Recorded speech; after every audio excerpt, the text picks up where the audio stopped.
Good morning बच्चों। अगला पद्यांश है। जो प्यारे मंज उपवन या वाटिका में खड़े हों, छिद्रों में जो कोड़ित करना बेड़ुसा कीचकों को।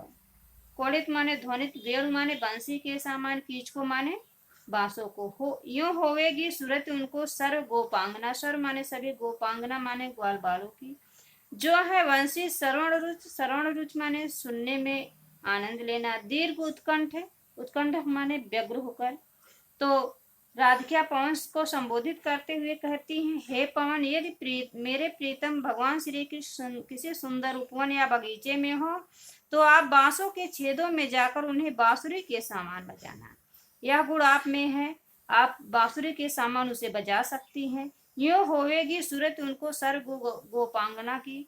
जब आप उस बांस को बंसी के सामान बजाएंगी तो उस बंसी के वादन को सुनकर उन्हें ऐसा लगेगा कि जब मैं बंसी बजाया करता था तो बंसी की वादन को सुनने के लिए ब्रज के संपूर्ण गोपिकाएं जो है बहुत व्याकुल हो जाया करती थी। हो सकता है इस बांस की धुन को सुनकर उन्हें हम गोपिकाओं की याद आए। लाके फूले कमल दल के श्याम के सामने ही, थोड़ा थोड़ा विपुल जल में व्यग्र हो डुबाना। यो देना ए भगन जतला, भगन माने बहन, जतला माने बता। एक अम्भोज नेत्रा, अम्भोज नेत्रा माने कमल के समान नेत्र वाली। आंखों को हो बिरह बिधुरा, वार माने जल में बोरती है।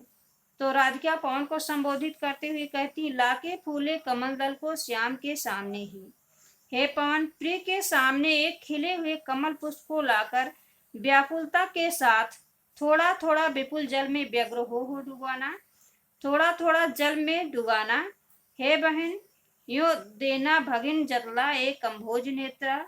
हे बहन, इस प्रकार उन्हें बता देना कि कमल जैसे नेत्र वाली एक राधिका आपके वियोग में दुखी होकर अपने आंखों को अश्रुपूरित कर रही, अर्थात कहने का तात्पर्य उसकी आंखें हमेशा आंसुओं में डूबी रहती। जिस तरह से यह कमल, खिला हुआ कमल का पुष्प व्यग्र होकर कमल जल में डूब रहा, उसी तरह उनके नेत्र भी हमेशा आंसुओं से भरे रहते। हो सकता है इस तरह से जब आप कमल पुष्प को जल में डुबोएंगी तो उन्हें हमारी याद आ जाए।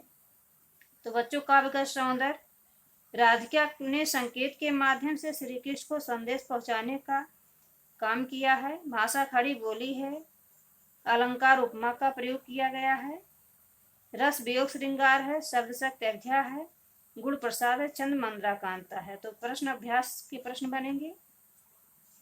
यदि पवन वाटिका में खड़े श्री कृष्ण के पास जाकर बांसों के छिद्रों में प्रवेश करके बांसुरी सी बजाएंगे तो क्या होगा। अगला प्रश्न बन सकता है, जल में डूबे कमल पुष्पों के माध्यम से राधिका अपने किस दशा के विषय में श्री कृष्ण को बताना चाहती हैं। तो इस तरह से बच्चों प्रश्न पूछा जाएगा।